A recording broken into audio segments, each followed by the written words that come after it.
You so much, Nat, for coming back to talk with us. Thank you for having me. Thank you for everyone for coming back. Oh, I think we're all very excited. I definitely we're gonna have you back some more, so I hope that's okay with you. I would Um, be honored. so I want to start. We started last week when we talked about nestlings with the epigraph, and I want to talk about the epigraph for When the Wolf Comes Home too. Hmm. Can you talk about the inspiration for it and how it sets the tone for the book? What is the epigraph? It I is a should I should have a copy here somewhere, and I don't. it's a quote from Frank Herbert, so I can pull it Oh up for yeah. you if you want me to. Okay. Yes. In fact, the epigraphs are all kind of important. Hold that thought. Okay. Ah, I knew this would come in handy at some point, besides just set dressing. So the epigraphs are, yeah, Sarah Teasdale and Frank Herbert. Um, I wanted, first of all, just visually, the epigraphs for each part. Where's part two? How long is part one? Uh, that's part three, but that's also the same. So that's Emily Dickinson and William Shakespeare, and then part two is Francis Bacon, and then Franklin D. Roosevelt. And so I wanted it to each time have that kind of look of a lengthy poetic quote and then something like punchy about fear specifically. Um, and um, yeah, basically, I liked the rhythm of that. I liked being able to sort of embody what I was hoping would be the sort of energy of the piece, in that it is at once very considered and very literate, and is, wrestling with things that befit a Francis Bacon or an Emily Dickinson, but also it's all about the punchiness of fear in the end. And I must not fear. There's nothing to fear but fear itself. Fear no more. Each one of those fear quotes kind of sets up the sort of moral of each section. So they were chosen very specifically, but also it was that feeling of like a punchline of like we're just going to keep coming back to fear, and fear is the thing in our relationship with fear this time. Oh, and there's one in the last parts too, which funnily enough, which one is the last one? The last one's Rimbaud, and then Marianne Moore. The Marianne Moore quote is interesting. This is way longer an answer than you were maybe anticipating. The No, I Marianne love Moore it. quote, that is also the quote that helped inspire It. Stephen King talks about that Marianne quote, the imaginary gardens with real toads in them, as one of the things that kind of was in his mind when he was writing It, and said since it was an inspiration for this, I found it doubly um, apropos to put it in here. Um, and I think it is this. I think it might be the Marianne Moore quote. Um, Britain has a different copyright law than the US, obviously, but they have a much stricter copyright law when it comes to poets. And so in the US, that was already public domain, but I guess the UK treasures poets a little bit more. So that was still under copyright. So we had to find a different poem to quote in the UK edition. Um, and I was flip-flopping between two. I like the I'm forgetting which one it was that we wound up picking, but yeah, so that's like a little bonus that sets the two editions apart. You'll always know which one was which. That's really interesting, and that's incentive too for everyone to get the UK copy, so you can see what the difference is. It's also got a very pretty cover and color. Pretty color It too. does, and it also has the King quote on it too. Yes, and finally, we are in second printing, second edition for the U.S. too. So now that's starting to circulate. I saw it for the first time. I was in Ohio over the weekend for a book festival there, and I finally got to see it. It was That's nice so to see. exciting. That's awesome. You talked in the afterword of Wolf about Mary Esslings and When the Wolf Comes Home as being almost like a trilogy. Can you elaborate a Yeah, bit more on that? Because I see them that way too, but I don't think that there's like really a clear connection between the three. It's definitely there, but I'd love to hear your take on it. yeah. They kind of form an unofficial like grief trilogy. which, for anyone who's read all three of those books, it might be a little obvious, but each one of those books was kind of written either during or directly before or directly after.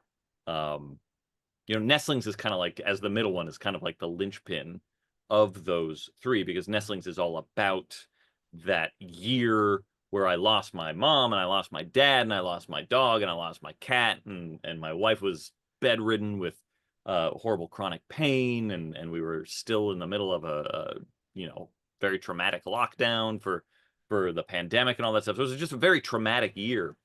And Mary, my mom died while I was like in the final drafts of Mary. So I was able to dedicate this book to her, and there were a number of like thematic reasons why it was appropriate. And I had even dedicated it to her before she died, but like once she died, it like took on so much more weight that this book was for her and for the struggles I knew that she had dealt with as a woman, as someone with a progressive disease and disabilities and stuff like that.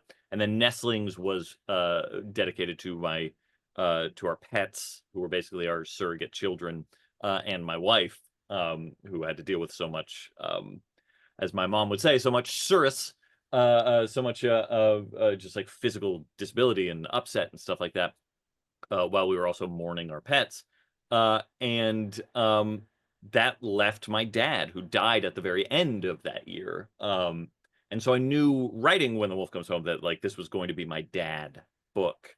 And I hadn't dedicated anything to him yet. I hadn't written about him and his weirdness yet. And since this was a book that was just thematically and I guess literally just about fatherhood and my feelings of fatherhood and different different levels of daddy issues, that this book obviously had to be dedicated to him, and then I could use the afterward space to go into those complicated feelings and legacy and things like that. So all three of those books then really kind of form this triangle of mourning, or well, really of mourning, because it's my mom, our our fur children, and my dad, but also kind of mourning what my wife had to go through. And Nestlings of the three is probably the most um optimistic in the end, maybe. I guess Mary is too in its way. But like I also wanted to like honor what she was going through with Nestlings. So it's not quite mourning, but it's that sort of temporary mourning that one has to go through when their life is interrupted or changed drastically.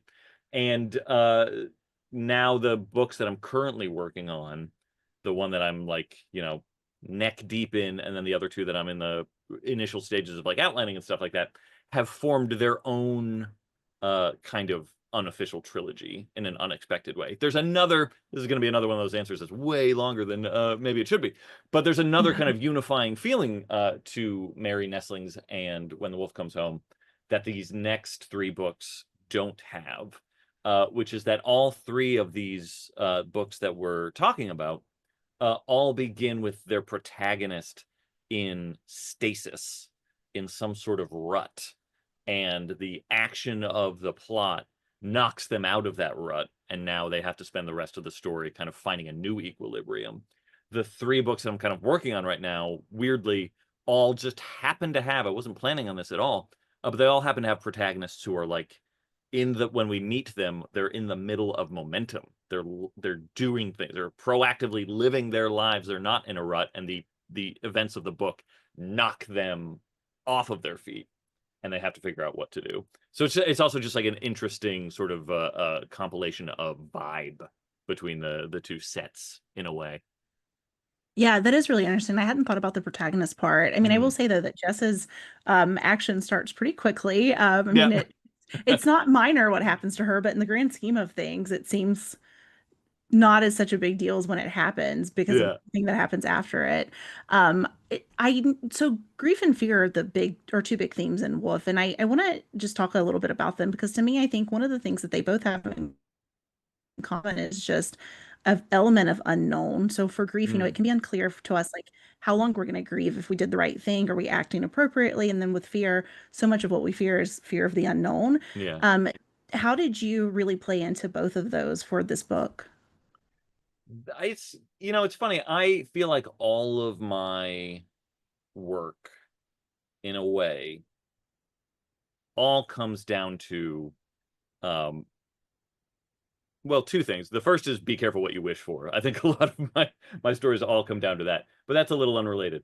The other one is that they all kind of come down to humanity's, and usually one particular person's relationship with something either divine or cosmic or larger than them, something that is incomprehensible, that requires um, a series of drastic events to start to see the scope of whatever this thing is. It's almost Lovecraftian in a way, but I think mainly insofar as like Lovecraftian fiction is also very existential. I look at my work as often very existential, is often just kind of consumed with this feeling of like, man, we don't know what the fuck happens to us when we die. And we know so much. We have satellites in space that are currently beaming me into your house wherever you are right now, and we can split the atom, and yet we have no idea what happens after we die. Like there's ideas, and some people have very strong opinions, but none of us know anything. And yet everyone who has ever lived ever has died. So like there's just like we just cannot know about this massive thing that apparently we've all got to go through at some point. Um, and that's terrifying and humbling and delightful and beautiful and weird and all consuming. And I think that is the root of fear and grief. They are both centered around this unknowable thing. If we knew what happened after we died, we might not grieve our loved ones who pass. If we knew there was an afterlife, for sure, there would probably be like a lot less sort of keen trauma, emotional trauma, when it's like, like I'm never going to see this person again, because you know that you're going to see this person again in some way or other. Um, the fact that we do not know what we are really grieving makes that grief so much more fraught at times. Besides just like, the absence of someone that we want to be around, or the absence of someone who like literally gives us a certain sort of chemical feeling, and now we're like going through withdrawal.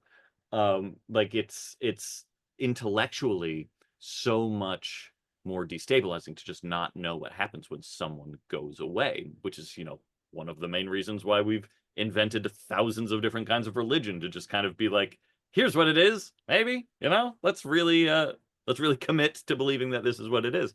And fear is the exact same thing. Like, if we knew what happened when we die, maybe we wouldn't have such a survival instinct, and that survival instinct is where fear really comes from. This incredibly overpowering physical need to protect oneself and to avoid threat. Obviously you want to like avoid physical pain and stuff like that, but even physical pain was evolved to keep us from doing something that would harm us. So like it all comes down to the unknown. It all comes down to, you know, um, human existence, similar to storytelling in a very appropriate way, um, is basically just dropping you in a pitch dark room and giving you a small flashlight, which is just like your five senses of perception. And like everything on the outside of that is guesswork. And there could be horrors, there could be, hell, there could be hell, there could be the ending of Stephen King's Revival, there could be paradise, there could be Valhalla, there could be nothing, which I find to be like the most distressing thing to think about. We just don't know. All we know is that we want to avoid it, because otherwise we would fall prey to whatever it is.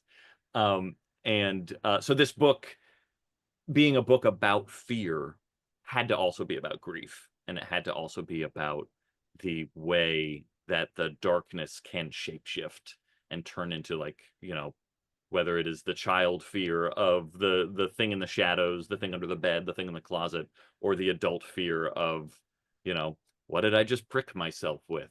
Is my career gonna go anywhere? Am I gonna be like my parents? Like it's all the same sort of agita in the end.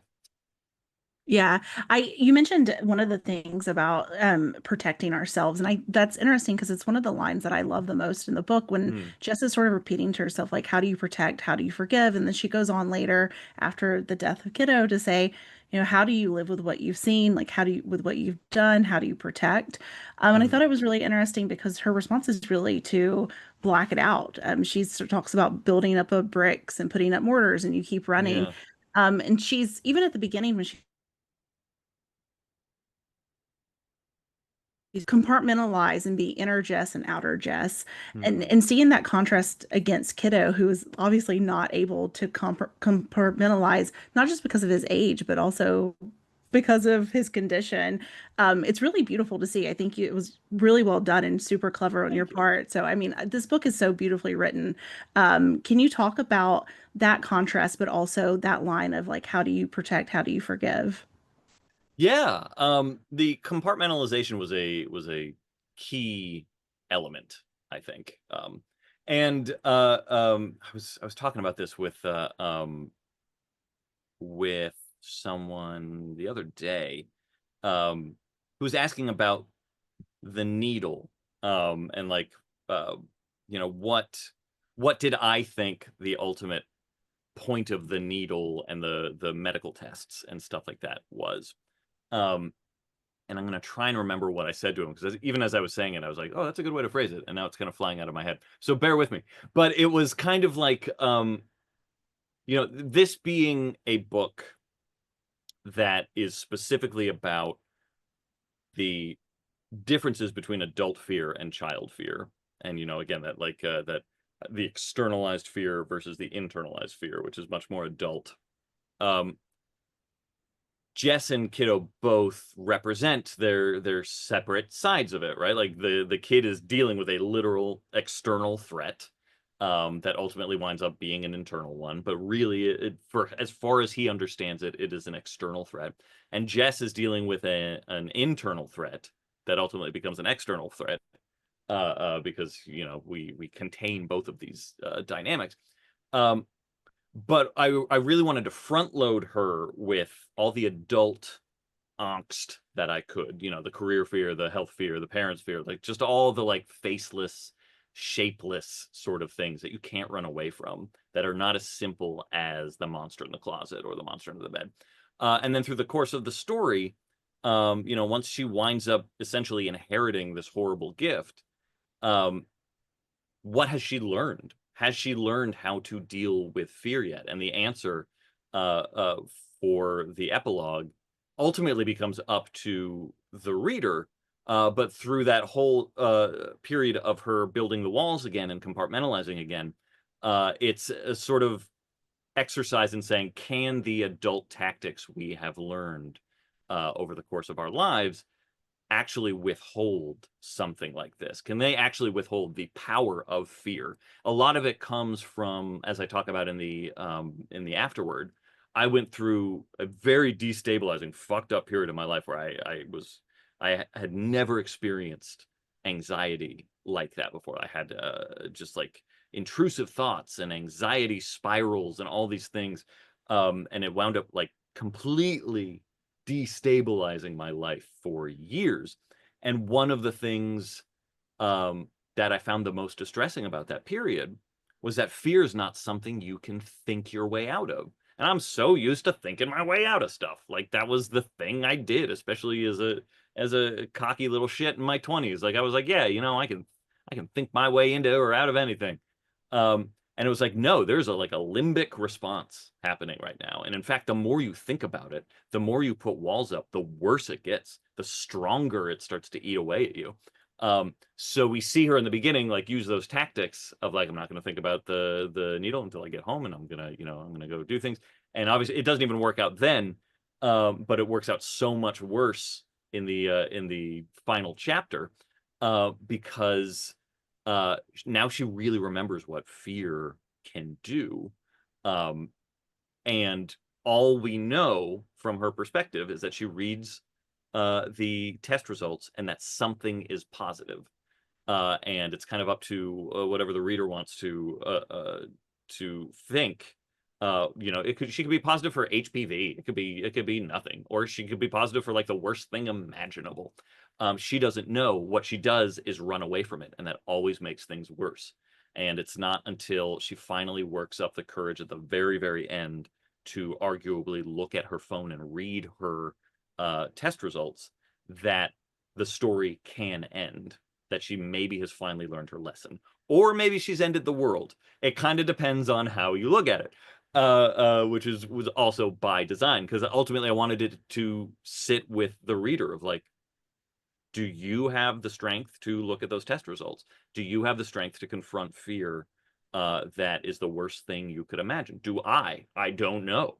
So that is a rambling attempt to answer kind of like the idea of that, the shape of that. And one of the reasons why "How do you protect" became a theme is that it is at once a sentence fragment, because you can tell, she gets that from the letter from her father.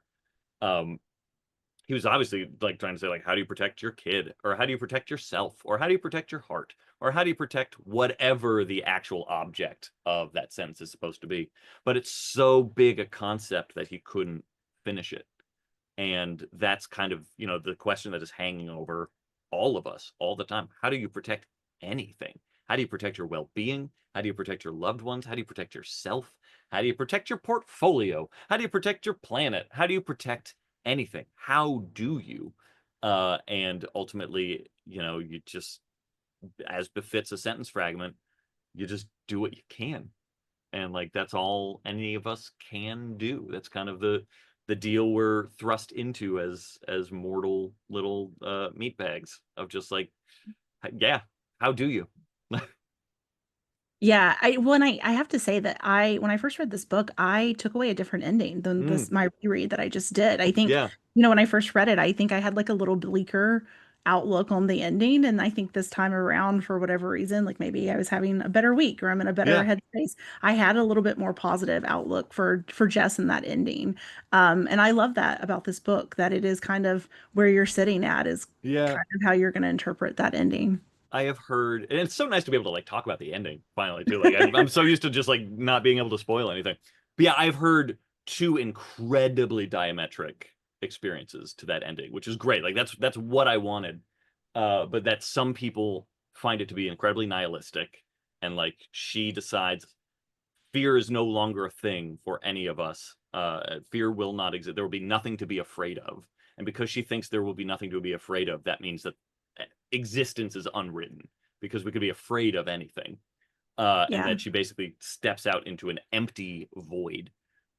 Or people have read it and been like, oh, okay, like she's just like a new, almost like goddess type, fearless figure who doesn't need to be afraid anymore, and steps out as like something that is entirely new, something that has never even existed before, and that it is this powerful moment of transcendence.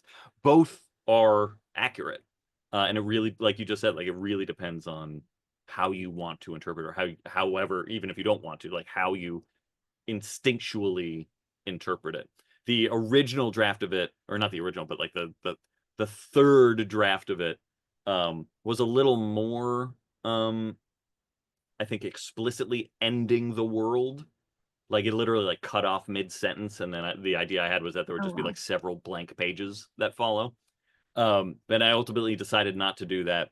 And then I like went through a period of, as Anna Dupree can attest, and also Rachel Harrison and Clay Chapman, because all of them at some point or other had to read multiple versions of the ending, where like I literally just like moved sentences around and like kept trying to just calibrate the exact right balancing act of clarity versus obfuscation.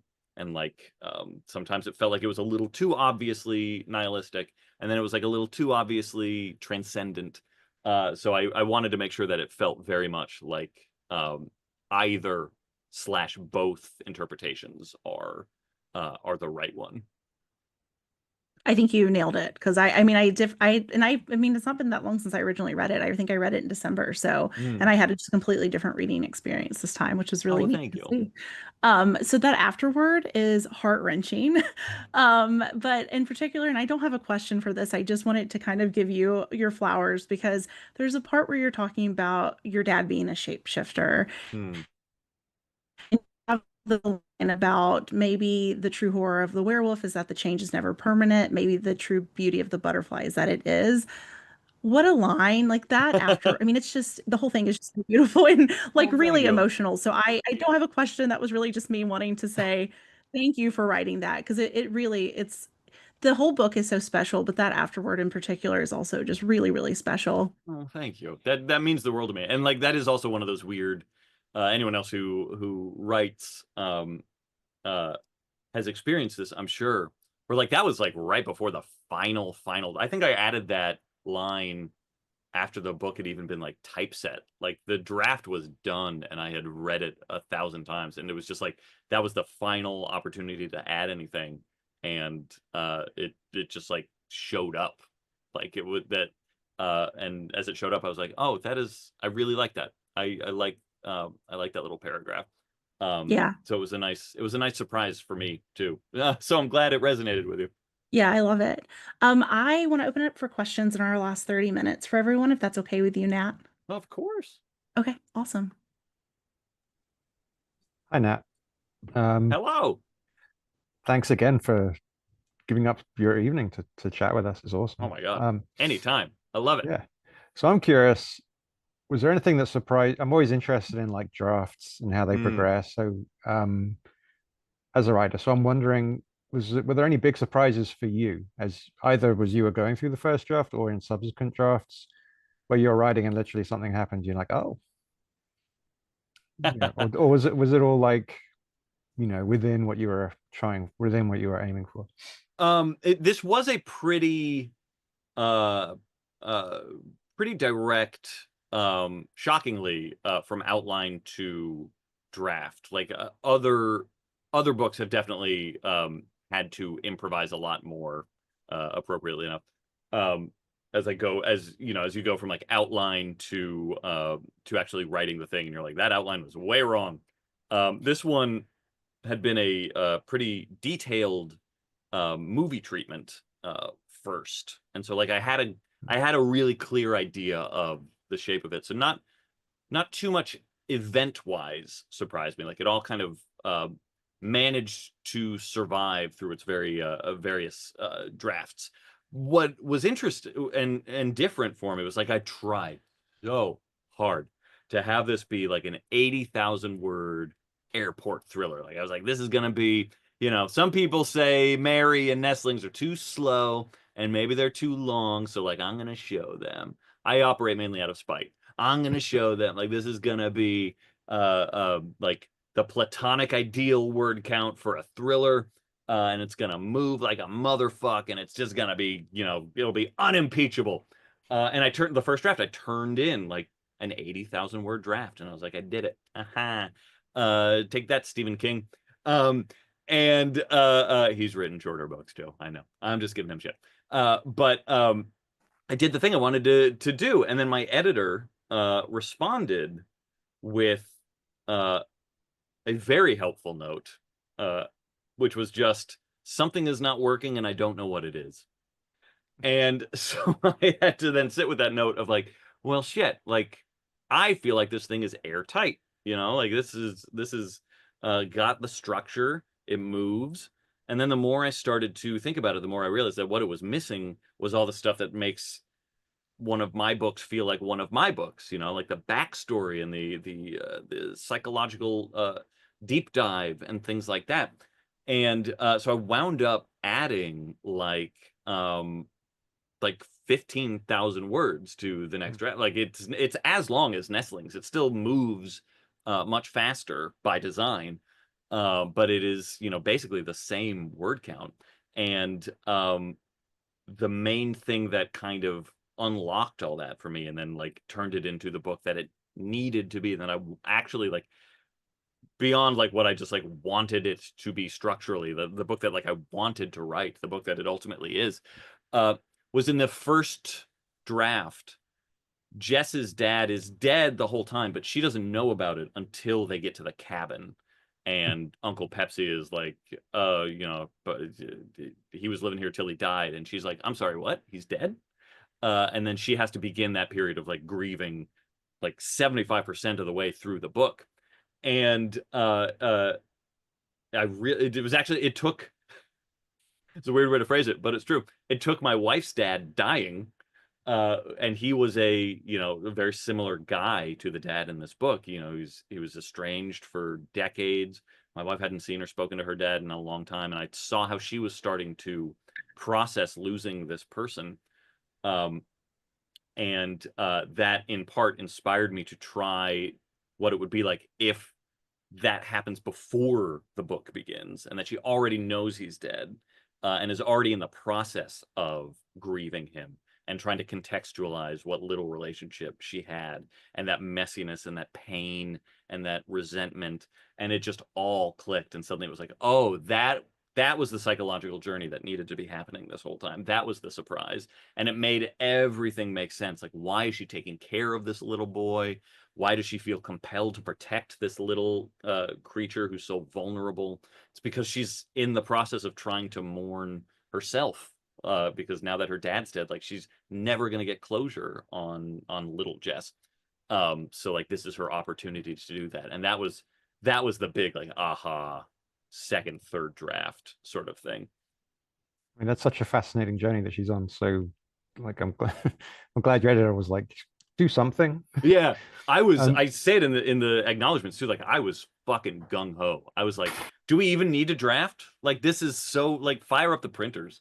Like, we can go to print now. We can put this book on shelves tomorrow. And thankfully she was like, no, no, we shan't. awesome, thank you. Adam, I see you have your hand up. Hello. So Hello. the question that I had, I think the other thing that I took from this book was imagination. And obviously the boy's powers have a lot to do with imagination. And I just wanted to know, like, as you approach this book, and actually I was just reading Josh Mallerman's Watching Evil Dead, and he has a point in there when he said, when you're writing a book, there's no budget. You can do whatever you want. Yeah. Was there a point where you were like, I'm gonna do whatever the fuck I want? That's what I can do. Like, because Nestlings and Mary have some crazy stuff that happens, but with this boy's powers, where you're like, okay, let's get into the weirdest things that I can possibly do. Yeah. Yeah, pretty much. I have the exact same philosophy because I have a background in playwriting and then screenwriting and stuff like that.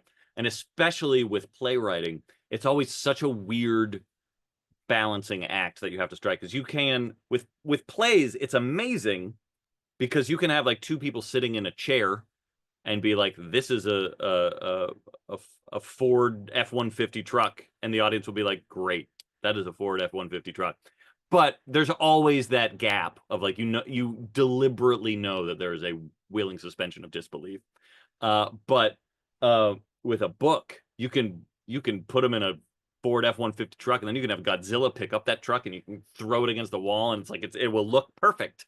There's no tension between what you're seeing and what you're imagining, because it is just what you are imagining. And in movies, like, you can do whatever you want, but then they'll be like, well, we can't shoot that, so like, find a different way to do it.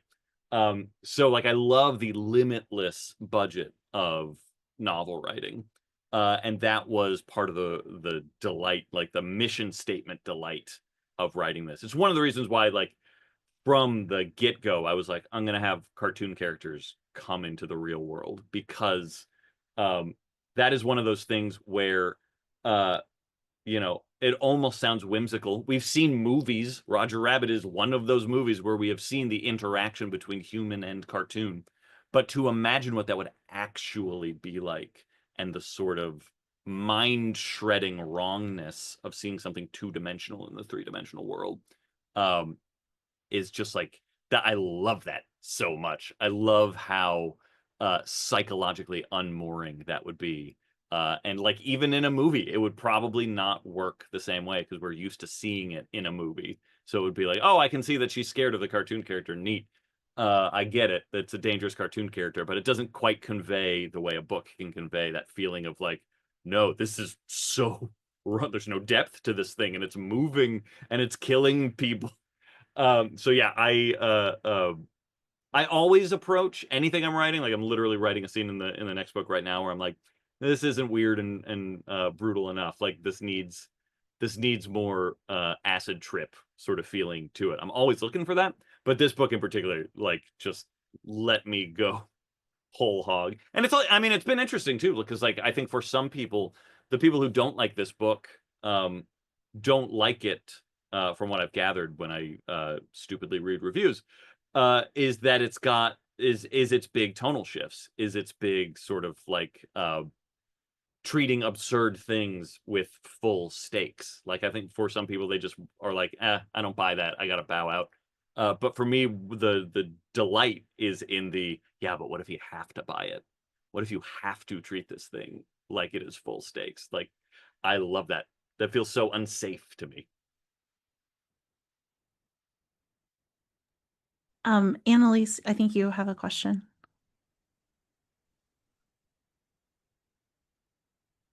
Hey guys. Hello. My question I feel like is going to be so silly in comparison to everybody else's, but the Halloween mask scene in Target is like hands down one of my favorite scenes in a horror book from now on. And I need it to be a movie. But my question was, do you know Lewis from Target, the pumpkin? He's like, I'm not a jack-o'-lantern. My name is No. Lewis. Well, I was picturing him in the scene, and I was like, maybe that was him because Oh, he's like this big interesting. skeleton pumpkin guy, and I was like, maybe he knows about him, and maybe he was in the scene. But I'm I'm really glad to hear that because that was one detail where I was like, I hope no one gets mad at me for fudging this a little bit because I was thinking of the Home Depot skeleton. And so I just oh brought the yes, Home Depot skeleton into Target and I was like, I'm yeah, kind of cheating. But like maybe some Targets will have a skeleton guy. But great. Lewis saved my ass. Thanks, yes. Lewis. And I have the Home Depot skeleton, so I'm gonna look at him differently now. Hell yeah.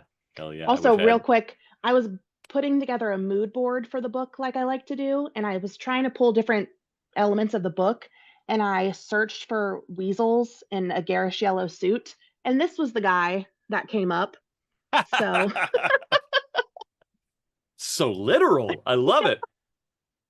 did not use him, but I just thought it was funny. When we don't get the rights to Who Framed Roger Rabbit, that's who will Yeah, appear in the movie. exactly. But I love this book so much. Thank you so Thank much for you. sharing it with us. Thank you so much. Emily, you can go. Sorry, guys, you don't have to raise your hands.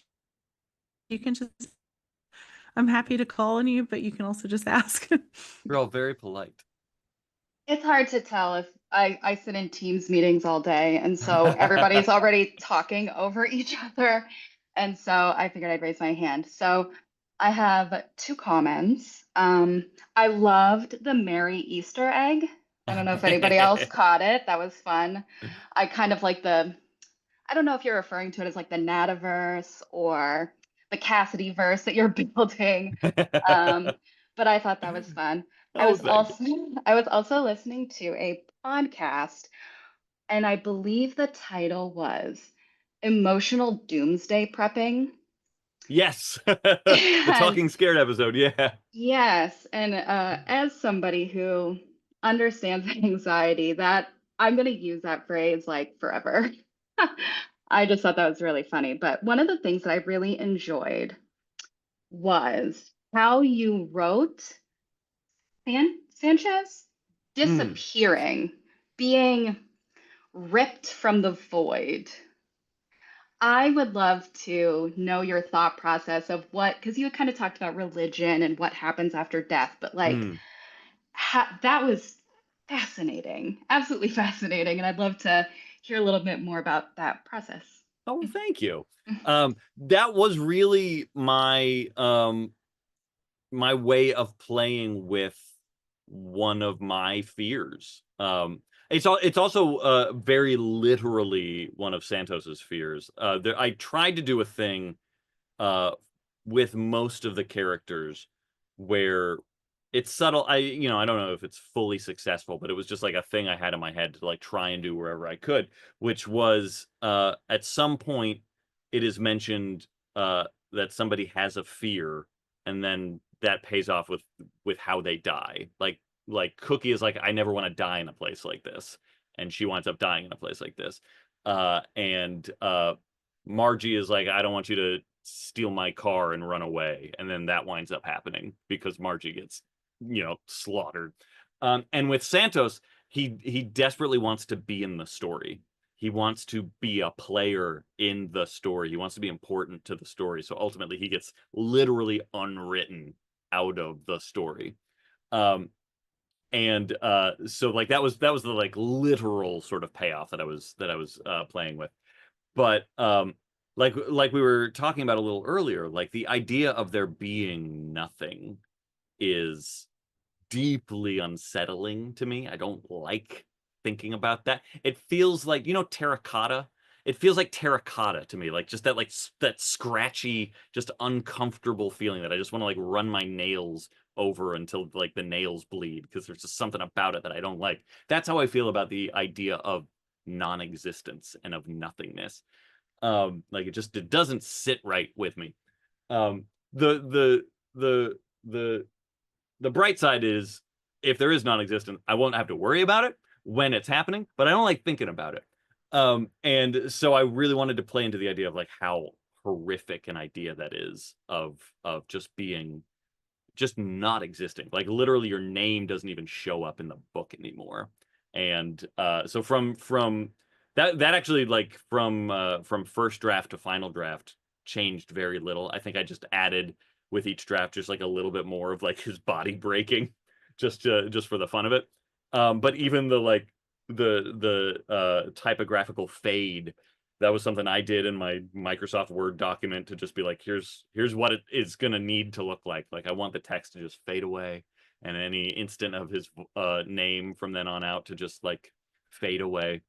And then I'll be cruel to his mother for 2 pages, and then we'll move on. Yeah, so I love that scene, and I love how deeply upsetting it is to other people too. Yeah, Nat, hi. That scene, that Santos being ripped from reality, is, I think, my favorite and most disturbing thing in the whole damn book. And how, in terms of process, how tough was that to write? That struck me as when you outlined it might have been Santos is ripped from reality. And then when you had to get into it, it's like, oh my God, how am I going to do this in a convincing and a way that I can't imagine doing that. Thank you. Wonderful writer Brad Munson. Thank you. Oh, shut That up. weirdly, it was very clear. Like that was just one of those moments where I was like, okay, I know what I want to do with this. Even I think like I don't remember there ever being a moment where even I didn't have like the neck rubbing thing in mind. Like I just knew from the get-go that if I was going to unwrite him, he would have to have feelings of that happening already because something chronological would then start happening to him in reverse. So a lot of it was just really, it was just like what basically, you know what it was? Basically, I was just thinking of things like um of all things, Alien Resurrection. Spoilers for the dubious movie Alien Resurrection from like 2002 or whenever it came out. Um, but there's a moment where someone towards the end shoots a bullet through a window of a spaceship, and then another creature gets stuck up against that hole and plugs that hole, and then then they're sucked out through a small hole from like the inside out. So I was just like, that's probably what it would be like. Like there would be like a hole in our reality that would just like a straw, just like suck you into nothingness. And so yeah, from thankfully I didn't have to struggle with it, because if I didn't clearly already know what I was going to do, it probably would have been very daunting. But for whatever reason, I was just like, I know what I want. I want to suck a body through a straw. Man's eternal questions. Yeah, don't we all, after all?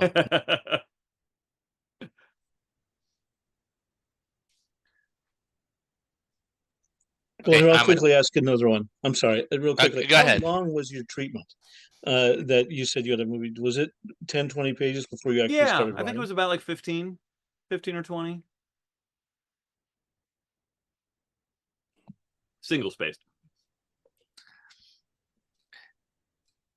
So I just have a quick question. Also, shout out LaRocca's Pizza. Yeah, I was like, there we go. That also shout out Cookie. She's a real G. I guess uh, the question I have is more so because I've noticed it's varies different from author to author and to some extent. But what? So first off, I love the cover and the artwork and all that. Did you have any input on like artwork, past like color schemes or anything like that, or stuff like that, or was there like, do you have any role with any of the art that makes this book? Because I will say, like, the book is an amazing book, but like the cover enhances it a bit. So, like, what role, if any, did you have in that? I know it's a team, but yeah. Yeah, I have veto power. That's the short answer. Like, if they came up with a cover that I was like, no, that really doesn't work, then they would, as far as I know, honor that instinct. But I've never had to pull that in the slightest with Nightfire. Um, they have basically what it has worked out doing every time is I turn in my manuscript to my editor, and she has a really great visual sense. And usually when, once she reads it for the first time, she immediately starts thinking of images that could be a great cover. And then she'll send me what she's thinking of. She doesn't like do anything, but she might send me a photo, or she might just, tell me like, I'm imagining a woman in a tub with, like self-care items everywhere. And then there are hands coming out of the water. And I'll be like, great, let's see it. And then she will take that concept to the art department and they will give it to an artist. And then that artist, who will be the cover artist, they will send like a mock-up, or usually it's just like, like a slightly less detailed text list version of the cover. And then they send that back to me, and then that's when I could be like, oh, that doesn't feel right, or that doesn't feel quite what we want to do. But every time I've just been like, fucking perfect. That's amazing. I love it. When the Wolf Comes Home they sent it to me so early. And I was just like, that is the greatest thing I've ever seen. I love it. Hang it in the Louvre. Totally nailed it. And weirdly, it came from that one actually had that one had a photo. Let me see if I can find it quickly while I vamp. That had a really shockingly innocent, inspiring photo. It's very upsetting until you realize what you're looking at. It was based off of this photo, which looks very fucked up. It's just a wolf pup with a pine cone in his mouth. That's just like a little pine cone. But we were like, oh yeah, it'll be a wolf with like too many teeth, standing outside a window. And I was like, great, I fucking love it. And then the artist just like knocked it out of the park. The only thing visually that I had anything to do with was I begged. They gave me the option. They were like, because I begged. Basically what I said was like, can we please have just a few moments of red text?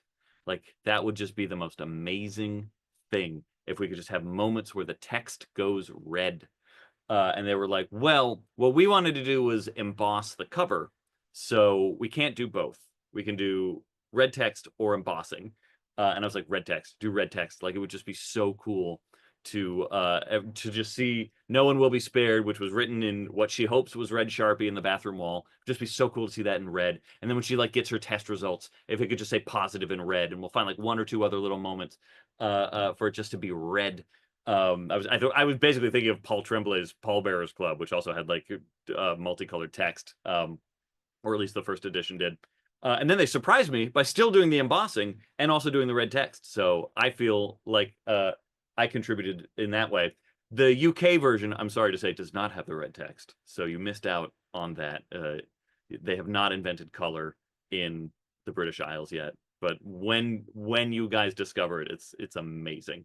And I think if you get the book from Ingram, if there's like a print on demand sort of thing, then it also doesn't have the red text. You can tell that it won't have the red text because it also will not have the embossing. But the ones that do have it, and it's so deeply satisfying to see just every now and then just like red. So that was my contribution. Awesome. Yeah, it's so cool because like hearing different authors input on art or lack thereof, or even just picking just color schemes and then just letting it fly, and it's awesome, and the payoffs are good and the covers are great and we just get to enjoy. So it's just neat. Nightfire does such phenomenal work, and Shortwave, who did my novella Rest Stop too, also does phenomenal. I've been so spoiled when it comes to cover art. Like all of them have just been so fucking spectacular. I for the one that's coming out in 2027, I have strong ideas for the cover, so that one I might be a little bit more bullish on. Like, here's what I'm thinking. But I am also, if this is interesting, I'm colorblind. So I usually don't have like that sort of stuff in mind. It's the same thing with my plays. Like my plays have thick fucking stage directions where I'm like, here's what they're wearing, and here's what the set looks like, and here's like the sound design and like the vibes, and then it's like, and then the lighting. Like the lights do something because like I don't know. I don't know if the colors I'm imagining have any sort of basis in reality. So I'm like, the lighting designer will come up with a color scheme. That'll be great. Nat, there's shout outs to the audiobook in the chat. The audiobook's so good. People absolutely love the audiobook. Yes. Besides covers, I've been so spoiled with audiobooks too. All three of them have been spectacular. Yeah, Helen Laser is brilliant. Also, people are very still afraid of because of Rest Stop. So I know we're not here to talk about Rest Stop, but I too am also still have nightmares from Rest Stop. You should be afraid. Check those locks. Yeah. Keep your phone with you. That book is terrifying.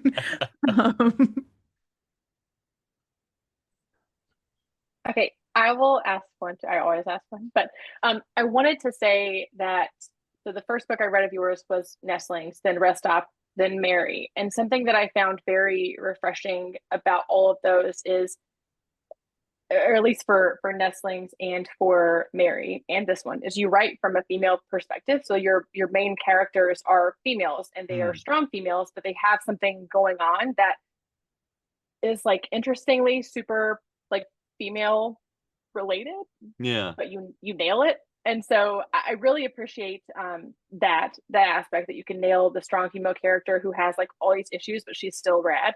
So thank you for that. But I'm really impressed with your afterwards and I'm sure forwards, and the amount that you share with your readers. So for instance, I'm thinking of Mary, where you recognize right off the bat, look, I'm not a woman, so I'm writing this with that limited perspective, but you recognize that you've seen these things and you're an ally and you're showing all this respect. And so I'm just curious, this afterward was also very honest and open. And is it important to you to be this honest and open with your readers? Because you don't always get that from authors, and it's so refreshing. Thank you. Thank you for all of that. That means more than I can say. Yeah, it is. It's a very important part of the process for me now, like writing those afterwards. And I stumbled into it because of Mary, because Mary, knowing that this was a book about perimenopause written by a cis dude idiot, like I wanted to make sure, my editor and I both really wanted to make sure that like all bases were covered as far as like, she and my editor, very candidly had already been through perimenopause and was very like helpful in like, you know, making sure I wasn't saying anything ignorant or insensitive or anything like that. But we wanted to make sure it wasn't just like based off of one person's experience with it. So it was very important to us that we had numerous beta readers read it and just kind of tell me where my blind spots are. I take blind spots very, very seriously, and like we all have them, and that's fine. Like we just need to like make sure we address them as best we can. Um, and so we gave it to several people. We gave Mary to several people who knew me, and then we gave it to several people who didn't know me. And you know, so they wouldn't like subconsciously want me to succeed or anything like that. They would feel comfortable being like, this fucking sucks. This guy's an asshole. And one of those readers responded after reading Mary of she responded with, I got to be honest, I almost put this book down several times. And the only reason I kept reading it is because I knew you, the editor, and I knew you wouldn't like be behind this book if it didn't have some sort of merit to it. But like the internalized misogyny was so strong at the beginning, and Mary's voice was so negative and was like embodying such upsetting tropes that I didn't want to. I thought that's what the book was going to be the whole time. And it wasn't until, you know, this reader got to the like sort of twist and like realized that like that was there for a reason, and then that is ultimately subverted and kind of transcended through the plot and through Mary's development. She was like, then when I got to that point, I realized why it was all there, and I'm glad I didn't stop reading, but I felt like it was important that you know that that was my reaction, and that maybe there should be some sort of warning at the beginning that like there is misogyny in here, but it's for a reason. And I was like, fuck, that's a really interesting question. That's a really good point. You know, neither me nor my editor wanted us to like apologize for the book or be like, you know, I'm sorry I wrote this, or like, please give it a chance. You know, like we didn't want that sort of vibe. And so I was like, well, you know, I'm all for trigger warnings. I really appreciate and enjoy trigger warnings. So like if we can find a way to say that this is there for a reason, but not spoil the twist of the book, maybe I can write like a foreword where I'm like, here's why it's there. You know, like here's why I'm writing a book about perimenopause. And so I started writing the foreword, and then I reached a certain point where I was like, ah, fuck, there are spoilers. So come join me in the afterword when you finish reading the book. But in the foreword, it's basically just like, just a heads up, there's some stuff in here. Just know that I'm doing it for a reason. And then come back to me at the end of the book. And, you know, if I pulled it off, if you buy what I'm selling, great. And if you don't, you know, we'll shake hands and maybe next time. So like that's why there was a forward and then ultimately an afterward. And I really hadn't, and I was so glad that it was there. Like it actually like allowed me to articulate what I was trying to do with Mary and like how I felt about the process of writing it. And I got to like talk about my mom a little bit more, which was really important to me. And then when I was writing Nestlings, I was like, well, you know, Mary had a reason for that wraparound material. I don't need to do that for Nestlings. But by that point, I was like, fuck, I got to kind of talk about what was going on in my life while writing Nestlings. And Nestlings is also about like postpartum and paraplegia and stuff like that, stuff I have not personally experienced. So I was like, you know what, maybe I should like talk about what was going on in the creation of Nestlings. And by that point, I did it twice. So it's like, well, I need to do it again. You know, this time when the wolf comes home isn't like explicitly about like the female experience per se, but it was still like, you know, about a thing I wanted to talk about and share. And yeah, it's just, it feels to me like a very important part of the process for me to be able to actually like, you know, purge some of the baggage that I was like trying to process through writing it. But also it creates, I find, a sort of communal experience between author and reader that I would absolutely hate ever like giving up or compromising. Like I love being honest and just kind of like, here's my trauma, you know. I like that. I find solace in that. in this feeling of like, am I alone in this? I'm not, right? You've all felt this way too, right? But like the second part of that equation is then when I get to hear from readers who are like, I have been through the exact same thing, or I've been through something that is a million times worse, or I've been through something that was not as bad, but like you put it in such a way that like I understand what I went through, or they will say something that I'm like, oh fuck, now I understand what I went through. It just becomes this give and take that the relationship between author and reader is so intimate anyway. Like there's so like, here, put my words in your head for weeks, and just like we might never meet, but like my voice will be in your head and your voice will be creating all of this imagery specific to you. It's such a weirdly intimate relationship. So I find it to be like kind of a holy uh, uh, sort of capstone to that experience of just like, you are giving me your time and your imagination, so let me give you a little bit of where I'm coming from, and maybe if I see you in person, like we can complete that exchange and you can tell me how that resonated with you, or something like that. I feel incredibly grateful and lucky that Nightfire allows me to do that, because not everybody like, they're not short. Like they significantly add to the page count of these books. But like I'm so grateful that they let me / encourage me to do it, and that it resonates with readers, and that like it feels like an integral part to the process. For sure. Yeah. No, I'm always semi hesitant reading books written by men about women, especially these Yeah. postpartum. I mean, I've never gone through postpartum or perimenopause yet, but I know that with those like forwards and afterwards, like you've established trust with your readers. Like I know I can trust reading a book by you. You're going to have thought this through and you're going to have Yeah. recognized where those biases are. So I think it's important. And I mean, I'll definitely always read a book written by you, even if it's from a female's perspective, because I know that you'll do it right. So just thanks for that. Thank you. That means more than I can say. The next book is about my child. It's about boys. It's about dumb boys. Well, I'm very excited to read about dumb boys. It's weird. It's hard to write about dumb boys. I do not understand men at all. Like I was socialized around women. My whole family is women. All my friends were women. So men for me, for some reason, takes like even more like, what the fuck does a man do? Like what makes a man tick? Like they're just weird. I love that. Nat, thank you so much for spending the night with us Oh my and God, thank you. conversation. I really appreciate it. This has been such a blast. Thank you all too for joining. I know it was a little late tonight, so I really appreciate you all being here. We will see you in August. But in the meantime, if you have any questions, feel free to reach out. And thank you again, Nat. My pleasure. Thank you. Oh, and I'm literally just now noticing the chat. So I'm sorry if there are any questions in the chat that I was supposed to have been answering. Yeah, I'm sorry if I missed your question too in the chat. Yeah, let me know, and maybe Nat will be able to answer them via email, and we'll get them to you.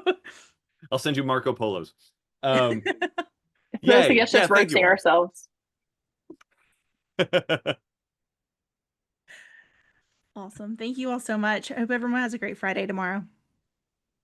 Yay. Hey, bye everyone. Bye everybody.